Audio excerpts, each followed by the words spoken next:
Hi, my name's Moraene Roberts. I'm an activist with the organisation ATD Vierde Wereld in the UK, and thank you for inviting me to speak at this conference. It's very important to be able to say that poverty is an act of violence against the poor. But many people just don't accept that. They don't consider it to be an act of violence.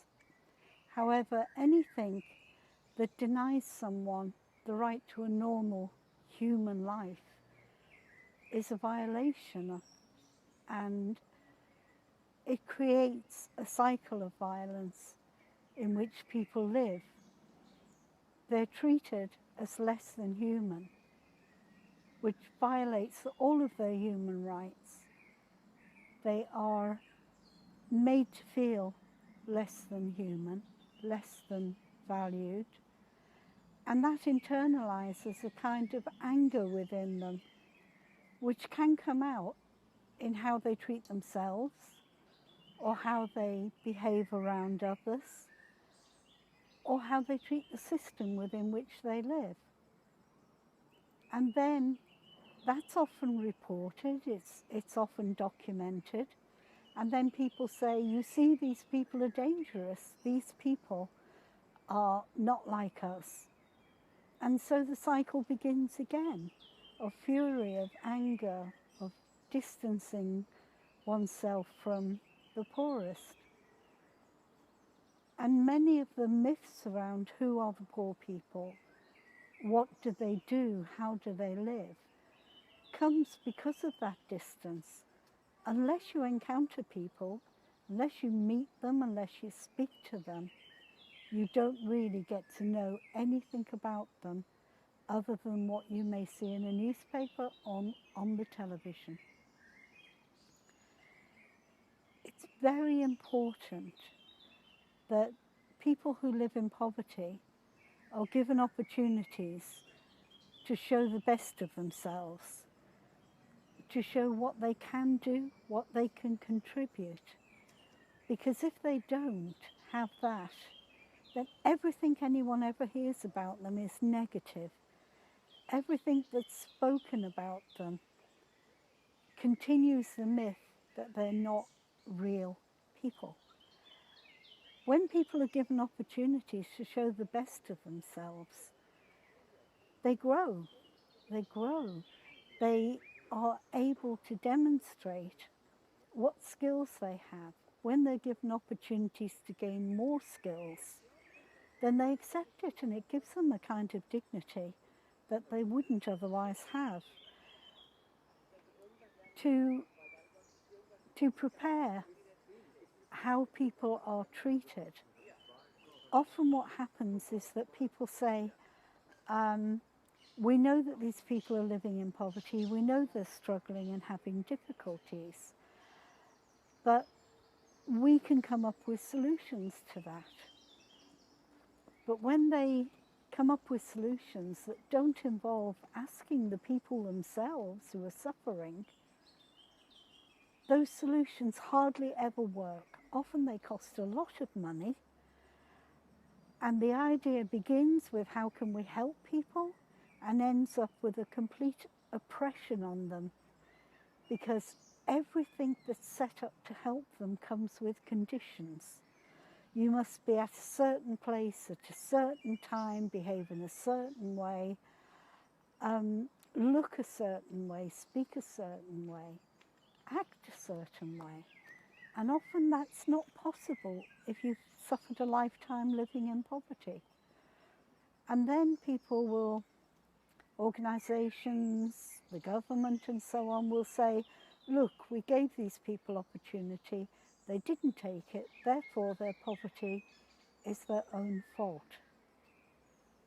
And again, that perpetuates the idea that people in poverty want less, care less, don't have ambitions or aspirations, that they're content to be recipients of charity, of money from the state, And that's not the case at all.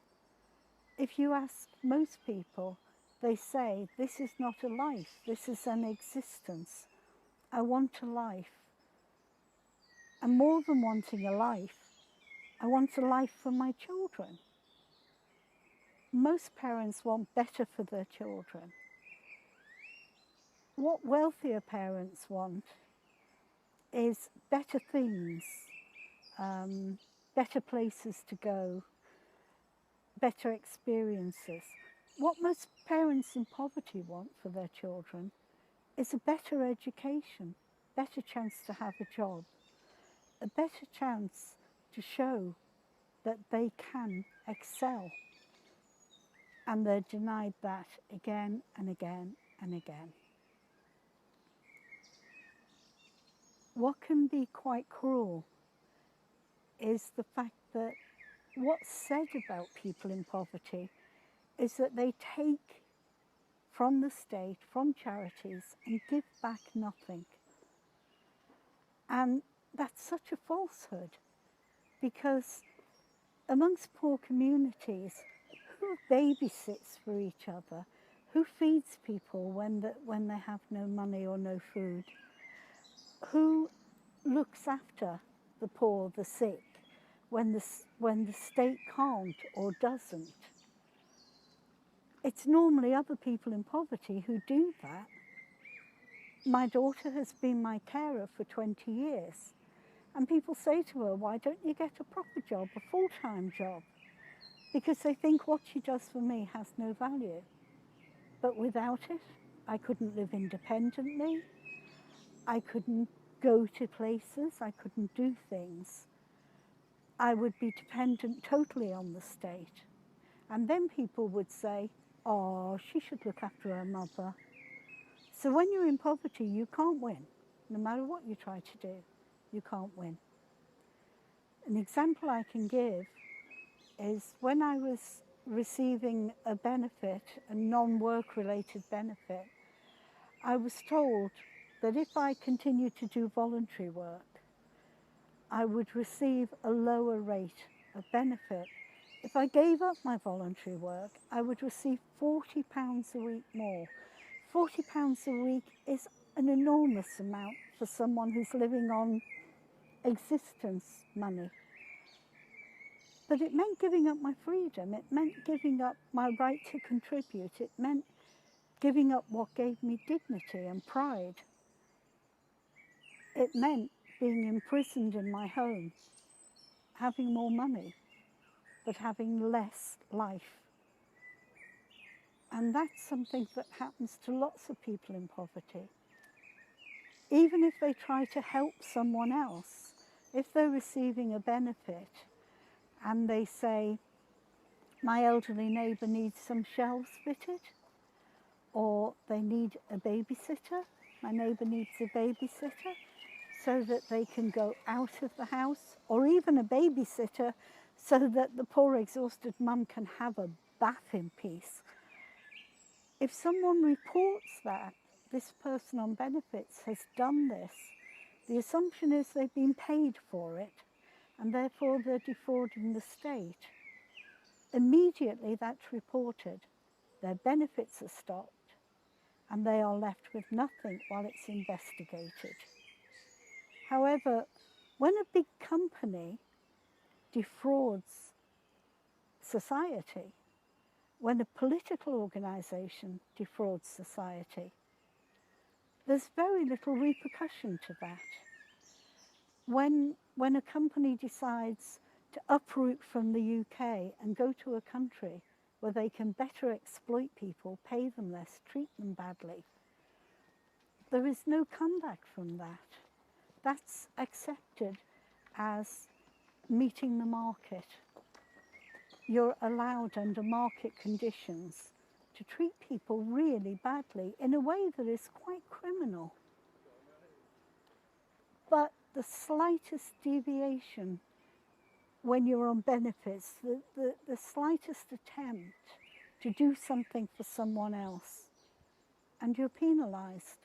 And it can lead to imprisonment. It can also lead to you being destitute for so long that you lose your home, you become homeless. It can lead to you having to move away, losing all your friendships, all your connections. It can, when you are sanctioned or denied benefits, it can mean you can't pay things that you would normally pay. For example, your television license. Many parents can't afford to pay the television license, but not to pay it is illegal.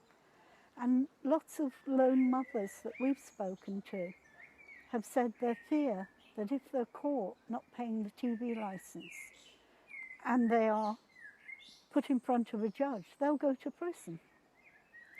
What we know of that is once they are imprisoned, their children are taken into the care system. They may be separated, put in different care homes, different placements. And then when the mother comes out with a criminal record, it's very hard for her to get her children back. And there is so much documentation about the damage that the care system does to the children. Again, it's one of those things set up with good intentions that ends up destroying people's lives. And it's so hard to climb back from that. It's very difficult to imagine how terrible systems that are set up to help people can affect their lives. To be in receipt of benefits, you're condemned, you're discriminated against, you're looked down upon. And people don't realise that many of the people who are in receipt of state aid are working.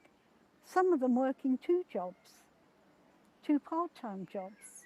Some of them working on something called a 0 hours contract.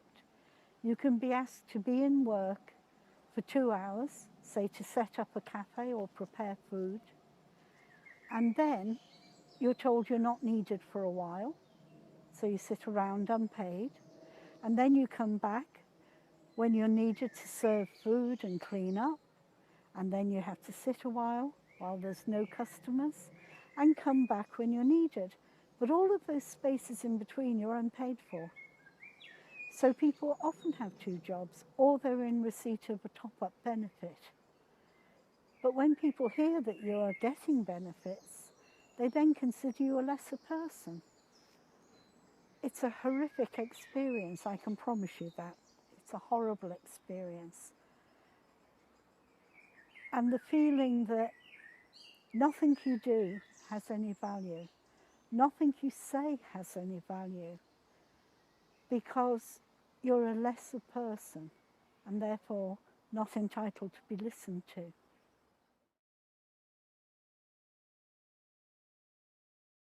We realised that the things that were being said about us in the media were wrong, but we didn't know enough about each other to speak up.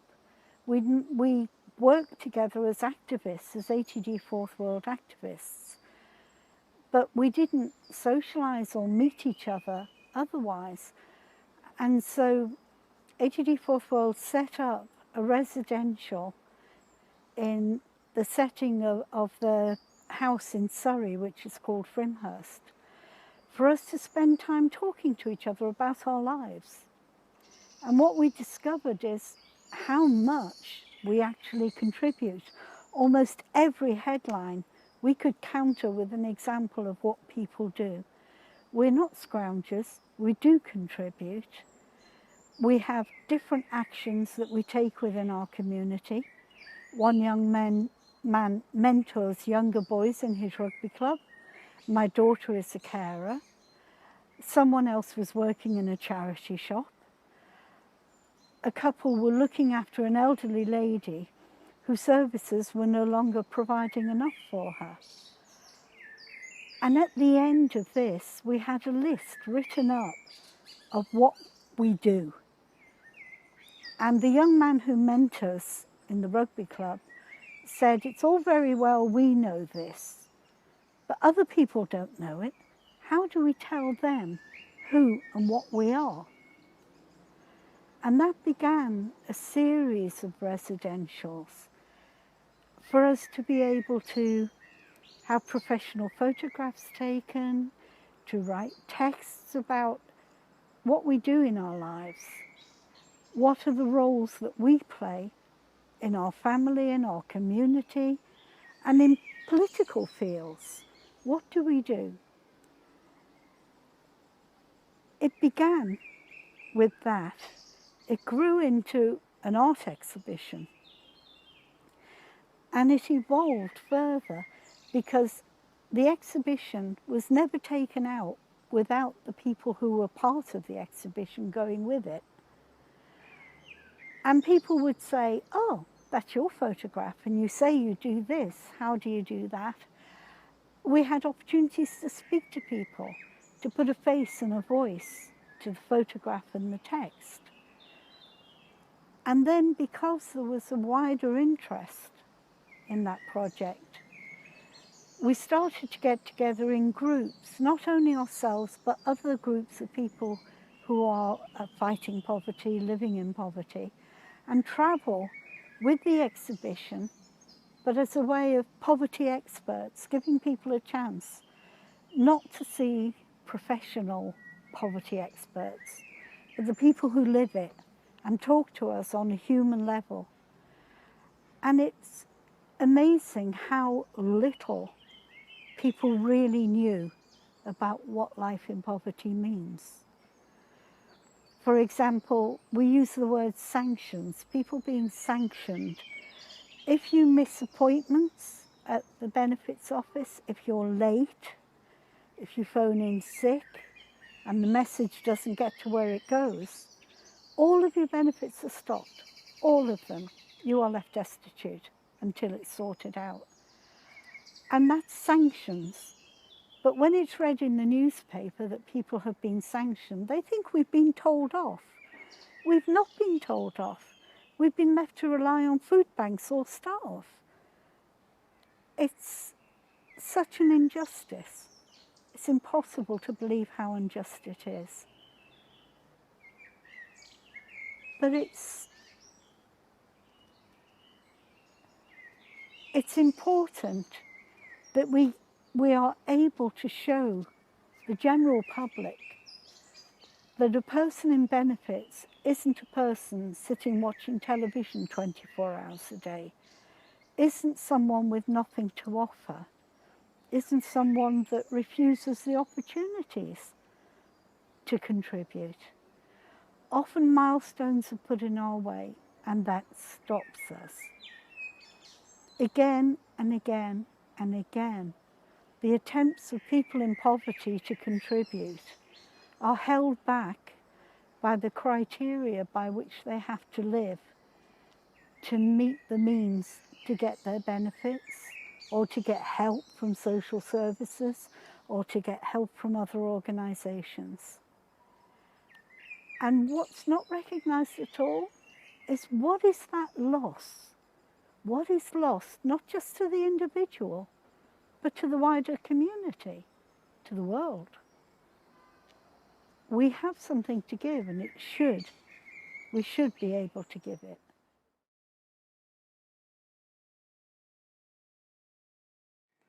One of the difficulties people in poverty have is not just having their voice heard, but their viewpoint and their opinions. And there's a lot of research on poverty, but often it's, we are researched, we are not part of the research. Often people are over-researched. They're researched on different angles of their life, researched on housing, researched on health, but nobody is taking on board the baseline that what causes the need is poverty. And that to do research on poverty without the full participation of people in poverty means that it never really, really works. It never gets to the bottom of what's going on. It's only when researchers, organisations and people in poverty get together as equals, as equal contributors, that you can really begin to design something that looks at solutions to poverty. If you ask most families who live in poverty, most individuals, what do they need to have a better life, they will be able to tell you. But not only will they tell you what they need, they'll tell you how it needs to be delivered to them. Because you can give people opportunities in a way that completely disdains them, going back to the we know what you need and we'll provide it for you system. And that they'll say there's lots of research that says this is what you need. But that research hasn't come from us. It hasn't come from people in poverty working together with researchers. We don't want to be under the microscope of researchers. We want to be standing next to them, communicating with them, participating not just in giving examples, but in saying what kind of questions we'd like you to be working with. What are you going to do with the answers? How can we contribute to the analysis?